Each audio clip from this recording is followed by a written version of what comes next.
Boom time indeed.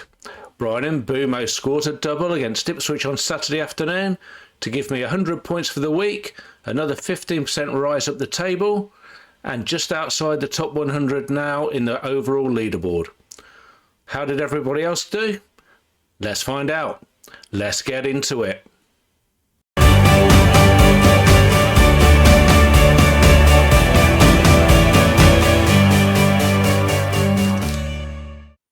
Hello everybody, welcome to midweek matchups from the Cloudy Sky Fantasy Football Show, game week 9, boom time. As you can see on the thumbnail, we have Brian and Boomo, who warmed up for the upcoming single game week captaincy with a double up against Ipswich on Saturday afternoon. And those that already had him in situ got 30 points for their trouble. So let's have a look and see where that leaves my team.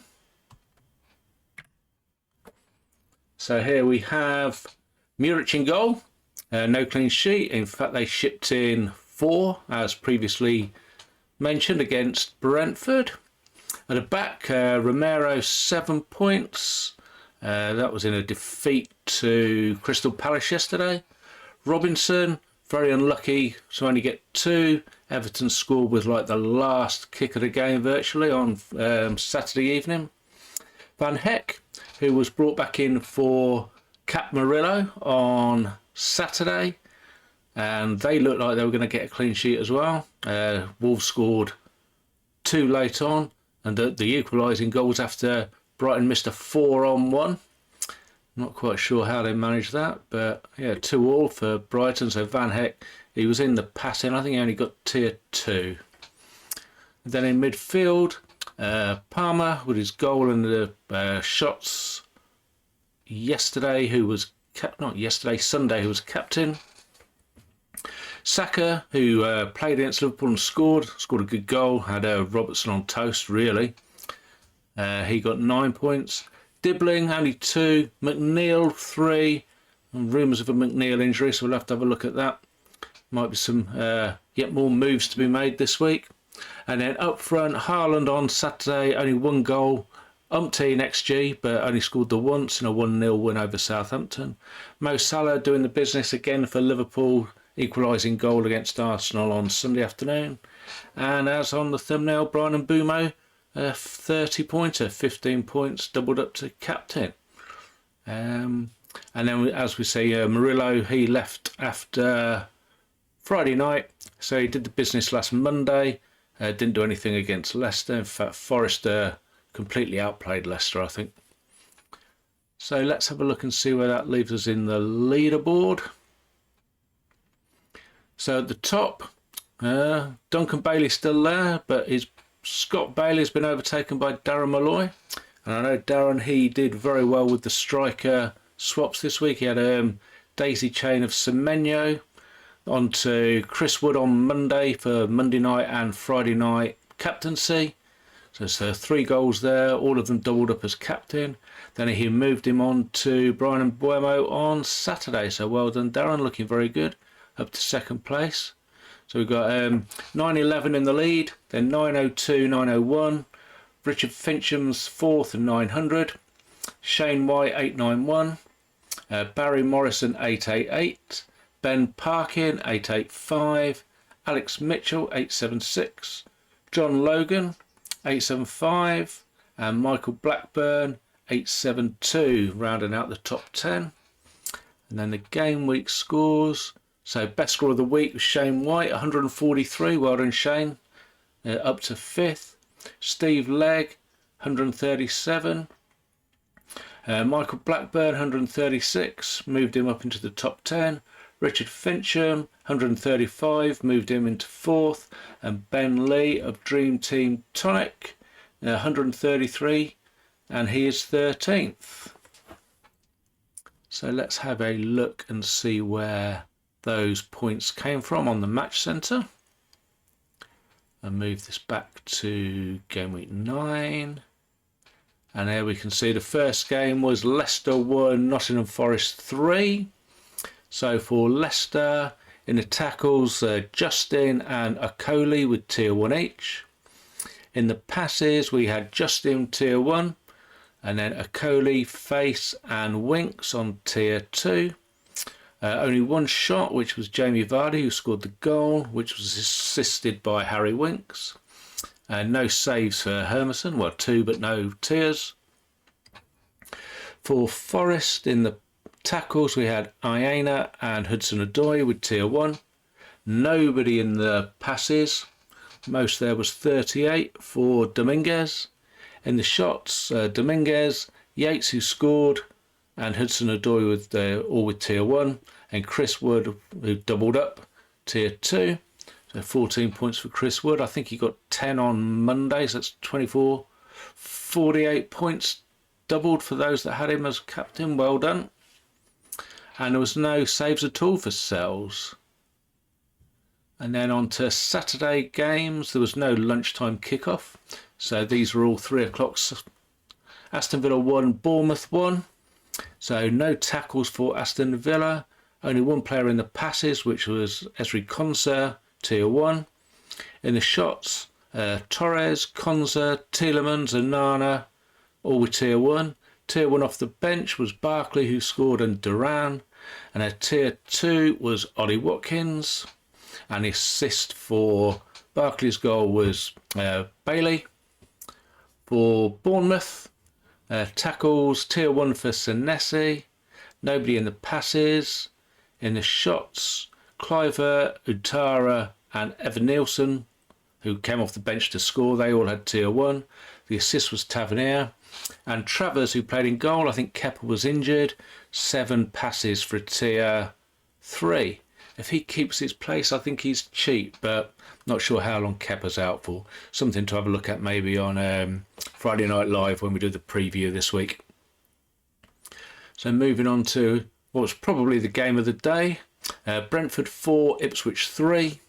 So nobody in the tackles on the Brentford starting side. In the passes we had Pinnock and Collins, tier 3. I know a few had Pinnock previously for when the Van Heck was shipped out. So tier 3 for those two. In the shots, Van der Berg, tier 2. Damsgaard, tier 1. And then Mbuemo and Wissa, who shared the goals, were on tier 3 each. So we had Wissa scored. There was an own goal which has now been given to Wissa, but for our intents and purposes it'll only be 1 goal. 2 for Mbuemo. 1 was a penalty and 1 looked like a cross in the last minute. So maybe a little bit fortunate, but we're not gonna grumble at 15 points. And the assists were for Roslev and Janelt and Wissa. For Ipswich, nobody in the tackles starting 11, but Burns, who came on in the 35th minute, got a tier 1. Nobody in the passes. Muric, 7 saves for tier 3. He did look a bit of fault for the last goal, to be honest. In the shots, Burgess, Hurst, who scored, and Delap, who scored, all with tier 1. And Schmodix, tier 2, and he scored as well. And the assists were for Davis and Chaplin and Hurst. Brighton 2, Wolves 2. So in the tackles for Brighton, we had tier 1 for Estupinan and tier 2 for Ayari. In the passes, Julio and Van Heck, both with tier 2. Verbruggen, tier 3 saves. In the shots, Estupinan, Mitoma, Welbeck, who scored, and Ferguson, who scored, all with tier 1, and Balibar with tier 2. For Wolves, Gomez, tier 1 tackles, Lamina, tier 2, and Semedo, tier 3. In the passes, Dawson was the only one there with 64. Jose Sarr with tier 2 saves. In the shots, Bueno, 8 Nori, and Semedo, all with tier 1. Tier 2 with Kuna and Strand Larsen. Goals from 8 Nori and Kuna, and the assist for Doyle. So Manchester City 1, Southampton 0. In the tackles, Kovacic tier 3.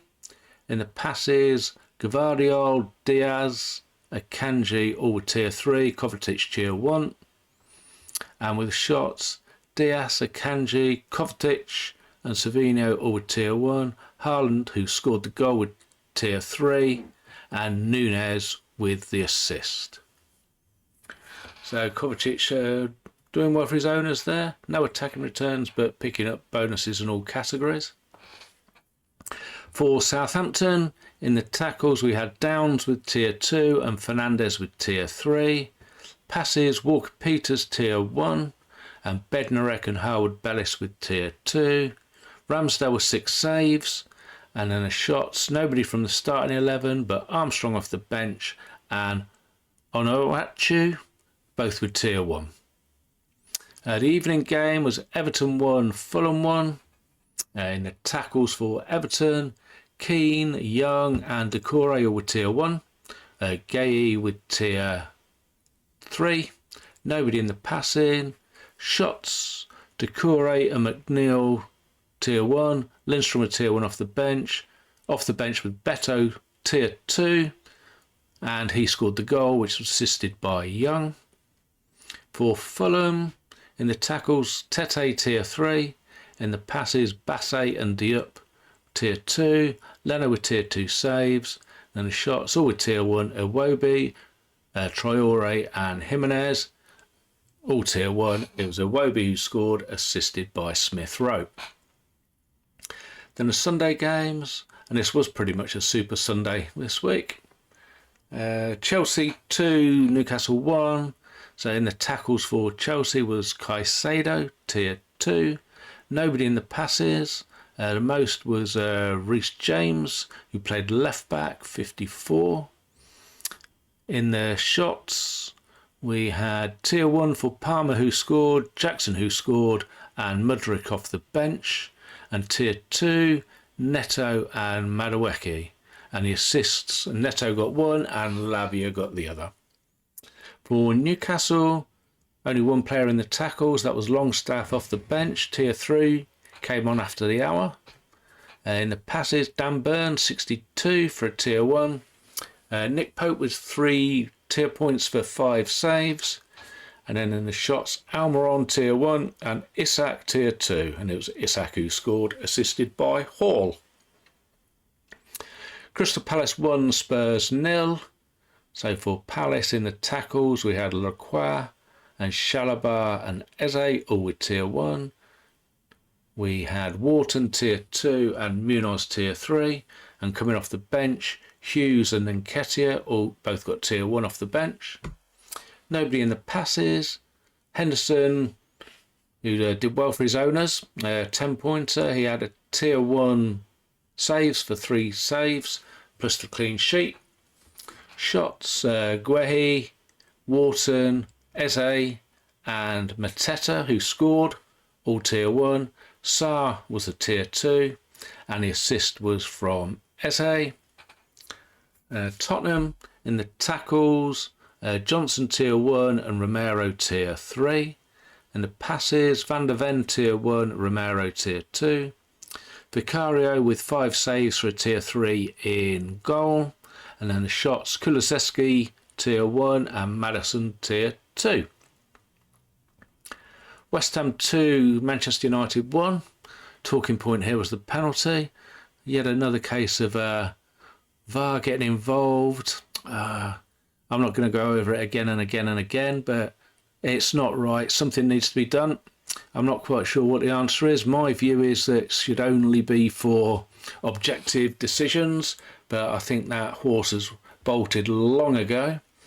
So they'll just have to improve the standards of the referees and the standard of the VARs. There's a lot that could be done if they looked at rugby. The referees there, they use the TMO, which is basically the equivalent of VAR, and completely sensible, factual, sort of step-by-step instructions. They go through certain principles, work either up or down from red cards to yellow cards, foul play, etc. And the actual TMO isn't a sort of a ref in the black, as it were.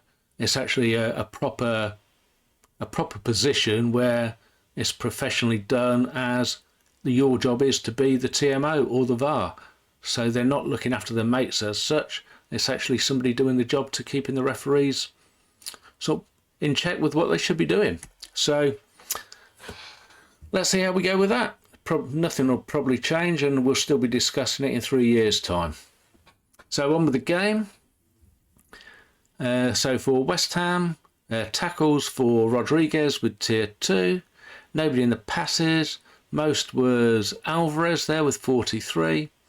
Saves Fabianski, who took over from Areola with tier 2. He had a very good save as well to keep West Ham in the game. Shots for Emerson and Bowen and Somerville. Bowen scored the penalty at the end, and Somerville scored the first goal. For Manchester United, tackles for Mazraoui and Martinez, both with tier 3. Passes for Casemiro and Fernandez, tier 1. Shots for Casemiro, who scored, and Højlund, tier 2. And off the bench, Diallo was tier 1 passing. Tier 1 shots. And the final game of the day, 4:30, Arsenal against Liverpool. I thought they did enough to win, to be fair. But when they had the chances, they didn't really attack much in the second half. And Liverpool came further and further back into the game. And at the end, when Arsenal had lost even more defenders, when Timber and Gabriel had gone off, there must have been a half an inkling there for Slot, thinking we might actually sneak this game 3-2. In the end, I think 2-2 was probably a fair result. Arsenal have drawn both games with Liverpool and Manchester City now. One at home, one away. So we'll see how they go in the matches in the second half of the season. And then we've got, I think, coming up after the international break, it's Liverpool against Manchester City. I want to say it's game week 13, but I think it's the 1st of December on a Sunday, so we'll see how that one goes in a month or so's time. The game itself, Moreno, tier 1 tackles, and Partey, tier 3. Nobody for Arsenal in the passes. Highest there was Ben White, 46. In the shots, Moreno, who scored, and Saka, who scored, both with tier 1. The only other shot on target was Jesus. Came on as a sub. No tiers for Raya in goal. And the assists were for White and Rice. For Liverpool, in the tackles we had Diaz and Jones, both with tier 1. Only one player in the passes, which was Virgil van Dijk, tier 2. Shots were for Van Dijk and McAllister, tier 1, and Salah, tier 2. And the goal scorers were Van Dijk and Salah, with assists from Diaz and Nunes. Let's have a look now at the player points. So overall, we can see Haaland still at the top, 93. Cole Palmer in second on 82. Mo Salah in third on 80. Then a bit of a drop down. We see Mbeumo and Saka, Jackson, Van Dijk, Chris Wood. They're all between 69 and 65. Romero there, 63. And then Watkins, Gvardiol and Welbeck, all at 61. Then high 50s, Kovacic and Diaz and Konate. Jarrod Bowen, as mentioned on last week's show. I think Jarrod Bowen will be one when we get towards December time. Single game days. I think he'll be entering the fray of quite a few teams. Gabriel there on 54. Need to monitor his injury. Don't know whether he'll be back. We need to see if we get any news from Arteta. Yeah, good luck with that, everybody. Let's see how we go with that one. Trent there on 52.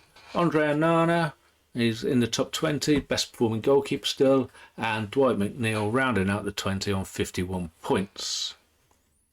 And we'll have a quick look at the bonus points. So top of the shop still is Romero with 30. Kovacic 27, Diaz 26, Bednarek 23, Gvardiol 22, Haaland 21 and Pinnock 20. And then the others, Flecken, still the best of the keepers for bonus, 19. Van Dijk, more shots this week, 19. Van Heck, 18, alongside Bruno G, Nick Pope, Manuel Akanji and Partey. Partey doing fairly well for bonus. Not looking like getting anything else though, and at 3.4 is still reasonably expensive for those kind of players. Salah there 17, Lisandro Martinez 16, and then 4 people tied on 15 at the bottom. We have Caicedo, Bruno Fernandes, Daniel Munoz and Saliba of Arsenal. He should be back this week after his 1-game ban. And we'll have a quick look at ownership. We do a bit more of this with transfers on Friday Night Live on the preview, where we can see there the Haaland still well at the top, 86. Cole Palmer sort of cementing his place in second place now with 70. Romero 52. So they're the only 3 above 50% now. Smith Rowe's the only one now above 40. And then we've got Saka and Salah. Henderson still in over a third of teams, did well there. Saliba, he's the one that lost quite a few due to the red card. Whether people are bringing him back now or not, I don't know. I mean, it was an easy move there to Gvardiol that a few people made, so they're sitting level pegging now on ownership. Eze finally doing something this week, still in 3 in 10 teams. Solanke might be causing people a bit of an issue there. Are people going to move to Mbeumo on Monday? Possibly. We'll have a look at that again on Friday coming up. Ollie Watkins doing well, 1 in 4 teams. Mbeumo there, the same 1 in 4. Bruno G's in 1 in 5. Not cutting much mustard. Isak back on the scoring sheet again, so maybe his ownership will start creeping up. But it's quite expensive for what you get, 5.1. Porro not pulling up a lot of stuff there with Tottenham. They were a very strange Tottenham side at the minute. Some weeks they're great, other weeks they're terrible. Munoz there, 16%, and then Trent, Lewis Dunk. He might be one that we see moved out this week. I think rumoured to have 3 or 4 week injury, so might be some movement elsewhere. If you're lucky enough to have 4 at the back, you might be looking to move to a different position there with Dunk. Maybe take advantage of, if you've got a little bit of money in the bank, you get to maybe Mbeumo for Monday Night Football this week. Okay, so let's have a look what's coming up next week. Let's put this back. So we'll be back on Friday. We'll be doing 6:45, Friday Night Live. Have a look at the team, have a look at the fixtures, see anything that's come from the midweek games this week, and see where we're all at. So in the meantime, if you've liked the video, please give it a like on the YouTube. If you want to subscribe to the channel, please do. If you want to find where the transfer planners are, you'll find out on Patreon. Patreon.com Cloudy Sky Fantasy Football Show. So enjoy the football this week, and we'll see you on Friday. Thanks very much, everybody. Bye for now.